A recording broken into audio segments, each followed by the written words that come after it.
여기 아베에게 이용당하고 있는 여배우가 하나 있습니다. 지금 벚꽃놀이 때 나랏돈 국민 세금으로 열리는 행사에 자신의 후원의 회원들을 초청해왔다는 사실이 드러나며 권력 사유화 논란이 일고 있지요. 근데 이 시점에서 웃기게도 여배우 마약 사건이 터져버렸습니다. 이 여성이 어떤 여성인지 궁금하지 않으신가요? 지금부터 팩트 맛집 팩트 폭격기 페페TV에서 팩트로 제대로 알아보겠습니다. 당신이 구독해야 할 단 하나의 채널 페페TV 팩트 체크. 한국에서도 잘 알려진 일본 배우 겸 가수 사와지리 에리카가 마약 소지 혐의로 체포됐다고 NHK 등이 보도했습니다. 사와지리 에리카는 1986년 4월 8일생으로 일본 도쿄 출신입니다. 사와지리 에리카는 지난 2003년 후지 TV 드라마 노스포인트로 데뷔해 영화 신주쿠 스완, 클로즈드 노트 등에 출연하며 이름을 알렸습니다. 그는 드라마 1리터의 눈물에서 청순한 외모와 연기로 국민 여동생으로 불리기도 했습니다. 사와지리는 2006년 영화 박치기로 일본 아카데미 신인상을 받았으며 영화 헬터스켈러로 2012년 일본 아카데미 여우주연상을 안기도 했습니다. 그러나 22세 연상 예술가와 결혼, 스페인 남성과의 불륜설, 야쿠자 스캔들에 휩싸이는 등 사생활 이슈가 끊이지 않았습니다. 원래 말이 많던 배우이긴 한데 일본을 뒤흔든 사건이 하나 있습니다. 대중 앞에서 대놓고 시건방진 모습을 보여 대중을 놀라게 한 사건인데, 청순한 스타일로 일본에서 인기가 많았던 그녀는 이미지가 하락하여 이후로 아예 싸가지 없고 막 나가는 캐릭터로 자리잡아 그 나름대로 또 인기를 끌게 됩니다. 그 사건은 2007년경에 일어나게 되었는데요. 사와지리의 평판을 한순간에 나락으로 떨어뜨리다 못해 그녀의 연예계 생활을 끝낼 수도 있었던 사건입니다. 사와지리 에리카에게 영원히 꼬리표처럼 남을 일명 배쯔니 사건이 터지고 맙니다. 당시 이 사건의 여파는 어마어마해 일본 현지뿐만 아니라 한국에서도 크게 이슈가 될 정도로 엄청난 후폭풍을 몰고 왔습니다. 2007년 9월 29일 주연 영화 클로즈드 노트 시사회 당시 사와지리 에리카는 함께 참석한 타 배우들과는 달리 표정부터 이미 굳어 있었습니다. 그러다 사회자가 영화를 찍으면서 가장 기억에 남는 장면은 무엇이었습니까? 라고 에리카한테 질문을 던졌는데 딱히 없어요. 배쯔니 라고 답하고는 곧장 고개를 숙였습니다. 이에 사회자는 달리 말하면 모든 장면이 기억에 남았다는 뜻이군요 라면서 필사적으로 무마했지만 에리카는 아무런 대답 없이 여전히 굳은 표정으로 서 있을 뿐이었습니다. 이후 사회자가 촬영 당시 쿠키를 구워 출연진들에게 나누어 주었다고 했는데 어떤 마음으로 만들어 주셨나요? 라고 질문하자 아무런 대답 없이 씹어버렸습니다.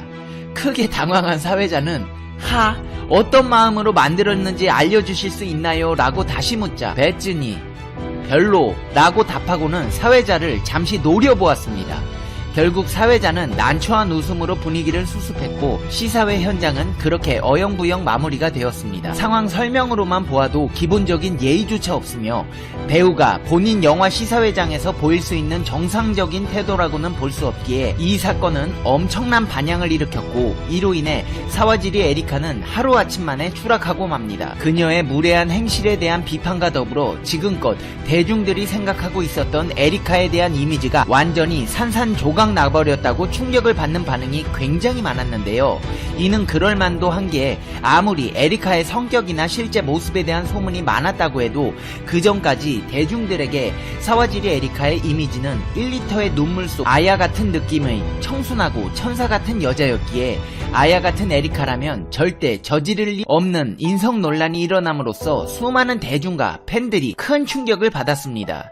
결국 사건이 벌어지고 3일 뒤 2007년 10월 2일 공식 홈페이지에 본인 명의의 사과문을 올렸습니다.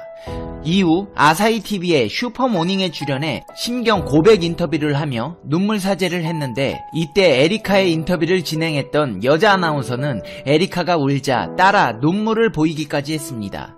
그러나 3년 뒤 2010년 CNN과의 인터뷰에서 사실 사과하기 싫었어요. 전 사무소가 사죄하지 않으면 안 된다고 말했지만 계속 거절하고 있었어요. 절대 하고 싶지 않았어요. 결국 이게 내 방식이니까. 결국 제가 꺾어서 사과하고 말았지만 사과하고 싶지 않았어요 라고 말해 모두를 경악하게 만들었습니다. 이후 당시 함께 눈물을 흘렸던 여자 아나운서는 나는 지금 매우 부끄럽습니다 라고 말하기도 했습니다. 이러던 사와지리 에리카는 결국에 아베 벚꽃 스캔들과 맞물려 마약 사건이 터지면서 구속되기에 이릅니다. 도쿄도 경찰본부에 따르면 사와지리 에리카는 도쿄 메구로에 있는 자택 맨션에 캡슐에 든 MDMA 분말 0.09g을 보관한 혐의를 받고 있습니다. MDMA는 흔히 엑스터시로 통하는 합성 마약으로 각성제와 비슷한 화학 구조의 합성 마약입니다. 1989년부터 마약 단속법 규제 대상입니다. 교토통신은 사와지리 에리카가 발견된 마약이 자신의 것이라고 혐의를 인정했다고 밝혔습니다. NHK는 또한 경시청을 인용해 사와지리 에리카는 10년 전부터 대마초, MDMA, LSD, 코카인을 사용하고 있었다고 했습니다. 연예인이 마약건으로 체포될 때마다 나도 주의를 들었다라며 가족과 업무 관계자들에게 폐를 끼쳐 대단히 죄송하게 생각한다라고 전했습니다. 근데 대표적인 친한파 하토야마 전 일본 총리가 사와지리 에리카는 아베 스캔들을 덮기 위한 것이라는 주장을 하고 있습니다. 아베 총리에 대한 관심을 돌리기 위해 일본의 유명 여배우 사와지리 에리카를 체포했다는 주장을 하고 있습니다. 절묘한 타이밍에 터지는 연예계 대형 사건 사고 뉴스를 두고 일본과 한국이 해석하는 방식이 비슷합니다. 아베 총리가 벚꽃을 보는 모임을 사유화했다는 의혹이 터졌습니다. 벚꽃을 보는 모임은 매년 4월 신주쿠 공원에서 열리는 국가행사로 일본 시민 15,000명을 초청해 왕실 인사, 아베 총리, 국회의원, 각국 외교관, 언론인 등과 함께 꽃놀이를 즐깁니다. 그러나 아베 총리가 이를 사유화해 자신의 지역구인 야마구치현 유권자들에게 벚꽃을 보는 모임을 관련 관광 상품으로 판매해왔다는 것입니다. 지역구 사무소에서 배포한 상품 안내문에는 4가지 코스에 따른 도쿄 관광 코스와 함께 명확하게 아베 신조 사무소라고 적혀 있습니다. 이 행사에 참가한 남성은 행사 참가비로 지역 여행사에 7만엔 정도를 지불했다는 증언을 했습니다. 2019년 이 행사의 행사비는 5,500만엔, 약 5억 5,328만원입니다. 국가의 예산을 들여 개인 후원 행사를 벌였다고 볼 수 있습니다. 그러나 이 어마어마한 뉴스가 야후 재팬 랭킹 뉴스 상위권에서 이틀을 제대로 버티지 못했습니다. 지난 16일 일본의 유명 배우 사와지리 에리카가 마약 혐의로 체포됐기 때문입니다. 이후로도 사와지리 에리카와 관련한 뉴스가 폭발적으로 쏟아지고 있습니다. 이를 두고 일각에서는 정권이 스캔들을 덮기 위해 터트린 연예계 뉴스라는 비판이 일었습니다. 특히 경찰이 사와지리 에리카 씨의 동태를 수년 전부터 지켜보고 있었다는 점에서 그렇다면 진작 체포하지 않고 왜 하필 이 타이밍이냐는 비판이 거세게 일고 있습니다. 마약류 사용자는 경찰 측에서 알고도 지켜보기 위해 놔두는 경우가 종종 있습니다. 마약류를 유통하는 더 큰 범죄자를 검거하기 위해서입니다. 하지만 시기적으로 봤을 때 지금 아베 벚꽃 부정축제와 맞물려 발표되었다는 것은 분명히 논란의 여지가 있어 보입니다. 시청자 여러분은 어떻게 생각하시나요? 페페TV는 시청자 여러분의 생각이 궁금합니다. 댓글로 여러분의 생각을 남겨주세요. 그럼 다음 영상에서 봬요. 안녕. 중국과 일본의 갈등이 최고조에 이르고 있습니다. 이유는 양국의 영유권 분쟁 지역인 센가쿠 열도 때문입니다. 현재 중국은 미국의 압박에 의해 국제적으로 고립되고 있습니다. 많은 나라들이 중국을 좋아하지 않습니다. 미국의 한 여론조사기관이 한국, 미국, 영국, 호주 등 14개의 나라 국민들을 대상으로 중국에 대한 호감도 조사를 실시했습니다. 과연 어떤 나라가 중국을 가장 싫어했을까요? 네, 압도적으로 일본이었습니다. 일본 국민의 90%가량이 중국을 부정적으로 인식하고 있었습니다. 그 이유는 다양할 겁니다. 하지만 딱 하나만 꼽자면 단연 센가쿠 열도 영유권 분쟁입니다. 한국인들이 일본을 매우 싫어하는 이유 중에 독도가 있는 것과 조금쯤 비슷한 상황이라고 볼 수도 있습니다. 물론 그것 말고도 한국이 일본을 비호감으로 느낄 이유는 대단히 많습니다. 현재 센가쿠 열도는 일본이 실효 지배하고 있습니다. 센가쿠 열도는 일본 오키나와에서 서남쪽으로 410km, 중국 본토에서 동쪽으로 330km, 대만에서 북동쪽으로 170km 떨어져 있습니다. 무인도 5개와 암초 3개로 이루어져 있죠. 최근 중국은 온라인 박물관을 열어서 센가쿠 열도가 자국의 영토라고 공식적으로 선언한 상황입니다. 이에 일본은 발끈해서 모든 외교 채널을 통해서 반박했습니다. 하지만 중국의 도발이 멈추지 않고 있습니다. 지난 14일 중국 해경국 소속 선박이 이례적으로 센가쿠 열도에서 장시간 체류했습니다. 이에 두 나라의 긴장감이 더 고조되고 있습니다. 일본 아사히 신문 등에 따르면 센가쿠 열도 동쪽 끝섬인 다이쇼지마 인근의 수역에 중국 해경국 소속 선박 두 척이 무려 58시간여 머물다가 돌아갔습니다. 중국 선박이 머문 곳은 일본이 자국 영해로 규정한 수역입니다. 지난 8월에도 중국 선박이 38시간 23분 동안 머물렀습니다. 이번에 신기록을 경신한 것입니다. 중국의 도발은 2012년부터 급속도로 늘고 있습니다. 일본 정부가 민간인으로부터 센가쿠 열도의 섬 3개를 사들여 국유화한 이후부터이죠. 일본 정부는 중국의 행위에 대한 대응책으로 센가쿠 열도 일대에 사용할 감시용 대형 드론을 도입하는 방안을 검토하고 있습니다. 일본 정부는 센가쿠 열도의 생태 조사를 올해 실시하기로 방침을 굳혔다고 발표했습니다. 일본 환경성은 멸종 위기종으로 지정된 조류의 번식 상태를 파악하고 2015년에 만든 식물 지도를 보완 수정하기 위해 센가쿠 열도 동식물 생태 조사를 올해 실시할 예정이라고 했습니다. 식물 군락의 분포를 보여주는 식물 지도는 통상 20년을 주기로 보완하는데 불과 5년 만에 다시 하기로 한 것입니다. 말만 생태 조사일 뿐 실제 목적은 치료 지배의 강화에 있습니다. 이는 일본 언론들도 직접 인정한 내역입니다. 199 언론 산케이 신문은 일본 정부가 명예로 규정한 센가쿠 열도 인근 수역에 최근 중국 선박의 진입이 잦아지자 일본의 치료 지배를 부각하기 위해 서둘러 조사에 나서려는 것으로 보인다고 전했습니다.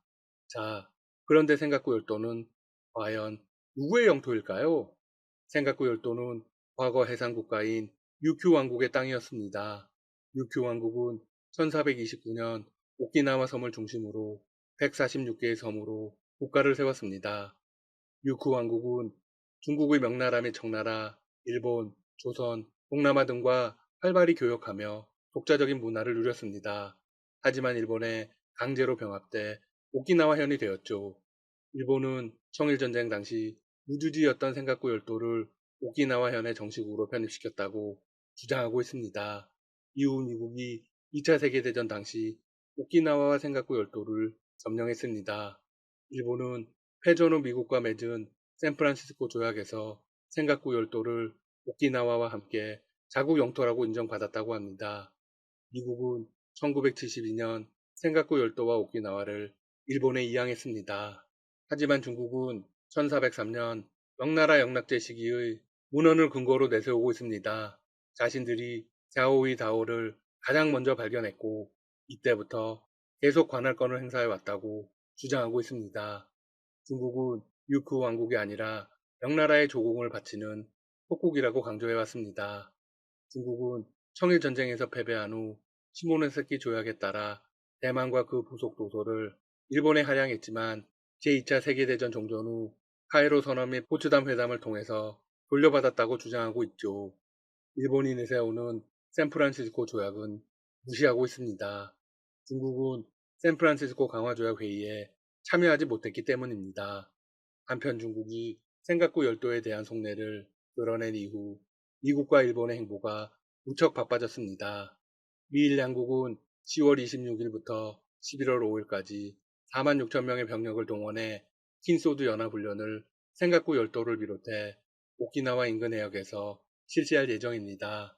이번 훈련에는 일본 자위대 병력 3만 7천 명과 함정 20척 및 항공기 170대가 참가합니다. 미군은 제7함대와 주일미군 9천 명을 각각 참가시킬 계획입니다. 초대형 연합훈련이라고 볼 수 있습니다. 캐나다 해군도 함정 한 척을 파견할 예정입니다. 이번 훈련은 미국, 일본, 호주, 인도 등 4개국의 연합체인 쿼드가 10월 6일 도쿄에서 열린 외교장관 회의에서 중국을 견제하기 위한 전략을 추진하기로 합의한 이후 그 일환으로 실시되는 것입니다. 이번 훈련의 핵심은 미 해병대 제3원정군과 일본 육상자위대 수륙기동단이 실시하는 연합상륙작전이 될 것으로 보입니다. 수륙기동단은 미 해병대를 모델로 2018년 만들어진 일본판 해병대입니다. 수륙기동단은 현재 나가사키현 사세보에 주둔하고 있으며 병력은 2,100명으로 도서 탈환을 주요 임무로 삼고 있습니다. 양국의 해병대는 중국군이 센가쿠 열도를 점령할 경우 상륙작전으로 이를 탈환한다는 시나리오에 따라 훈련을 실시할 계획입니다. 물론 중국 역시 해병대의 병력을 크게 늘리고 있습니다. 따라서 전면전이 발생했을 경우 큰 인명피해가 발생할 수 있습니다. 주일 미군 사령관은 훈련과 관련해 이렇게 강조했습니다. 중국이 전례 없는 수준으로 센가쿠 열도의 일본 영해를 침범하고 있다. 미국은 일본을 도울 의무를 다할 것이다. 사실 두 나라는 한 배를 타고 있는 것과 마찬가지입니다. 한편 일본 정부는 이 해군 항공모함 함재기 훈련용으로 제공하기 위해 가고시마현의 무인도 마게시마를 매입했습니다. 전체 면적이 서울 여의도 면적과 비슷한 마게시마는 2차 세계대전 당시 오키나와를 방어했던 일본군의 공군기지가 있던 섬입니다. 동중국해에 있는 마게시마는 중국 상하이까지 900km에 불과해 센가쿠 열도에서 긴급 사태가 벌어질 경우 미군이 중국군을 견제할 수 있습니다. 이번 매입으로 중국군 침기가 상당히 불편하게 되었습니다. 센가쿠 열도를 방어하기 위한 최적의 기지가 될 수 있기 때문입니다. 마게시마는 향후 미일 군사 동맹의 새로운 전략 거점이 될 것이라는 전망까지 나오고 있습니다. 미일 양국은 오키나와 미군 공군기지에 배치된 전투기를 마게시마로 옮기는 방안도 적극 검토하고 있습니다. 한편 중국은 한국과도 이어도 분쟁 중입니다. 이어도는 역사적으로 한국의 영토가 분명하고 해양과학기지를 설치하는 등 한국이 선점하고 있지만 2012년 중국이 자신의 영토라고 선언한 뒤 방공식별구역을 수시로 침범하고 있습니다. 한국도 적극적인 대응이 필요합니다. 지금까지 닥터시사TV였습니다. 여러분 시청해주셔서 감사합니다. 구독과 좋아요 부탁드립니다.